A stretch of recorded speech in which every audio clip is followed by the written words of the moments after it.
Alors, une des découvertes, je sais pas pourquoi j'ai lu ça. J'ai été attiré par la couverture. Regardez, je trouve que la couverture, le visage de cette femme, elle est attirante. Puis il y avait quelque chose qui m'attirait. Ça s'appelle 10 jours dans un asile, un reportage de Nellie Bly. Nellie Bly, c'était une journaliste américaine. On est dans la fin du 19e, hein, on va arriver au début du siècle là. Elle travaille pour un monsieur, un grand journal new-yorkais qui s'appelle Le World et qui était dirigé par un monsieur, vous devez connaître de nom, un certain monsieur Pulitzer. Vous voyez d'où ça vient? Donc, et puis ils se mettent d'accord. Il y a un énorme asile à New York, et elle est fascinée. Elle veut décrire un peu la condition des femmes qui sont un peu mises à l'asile, comme ça, qui n'ont pas de fric, qui sont un peu délaissées. Elle se dit, je voudrais bien, voilà.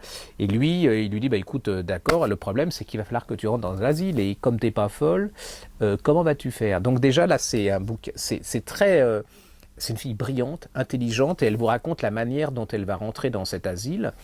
Et puis là, c'est l'apocalypse, quoi. Je veux dire, elle découvre un monde qu'elle ne connaît, qui était inimaginable, insoutenable. C'est-à-dire qu'on est à la fin du siècle, hein, et elle tombe dans l'horreur. C'est-à-dire que on bat les gens qui sont fous, ce qu'on appelle des fous, hein.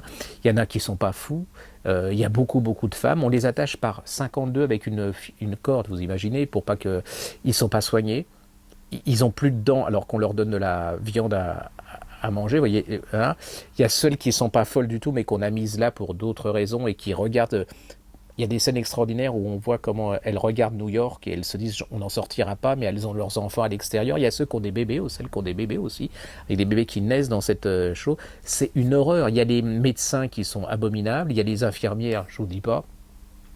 C'est Apocalypse Now à New York, fin du 19e. Quoi. Elle va ressortir et elle vous raconte tout ça. Hein. Ça se dévore, hein, y a pas de problème.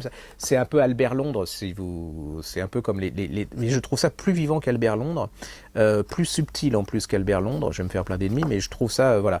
Et ça va avoir un retentissement, ça va paraître dans le journal, un retentissement énorme. Tout le monde va être scandalisé, ce qui fait qu'on va réformer complètement le système psychiatrique à New York. On va trouver beaucoup d'argent. On va absolument tout transformer.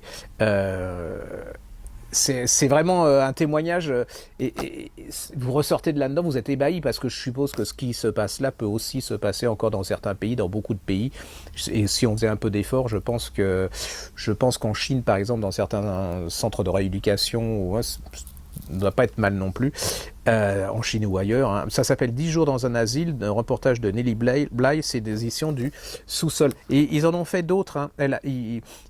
Va paraître Le Tour du Monde en 72 jours, par elle, ça doit être, j'attends avec...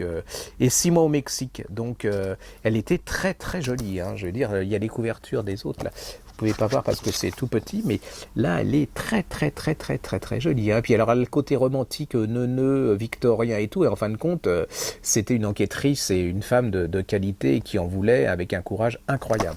Voilà, ça j'ai adoré de chez adoré.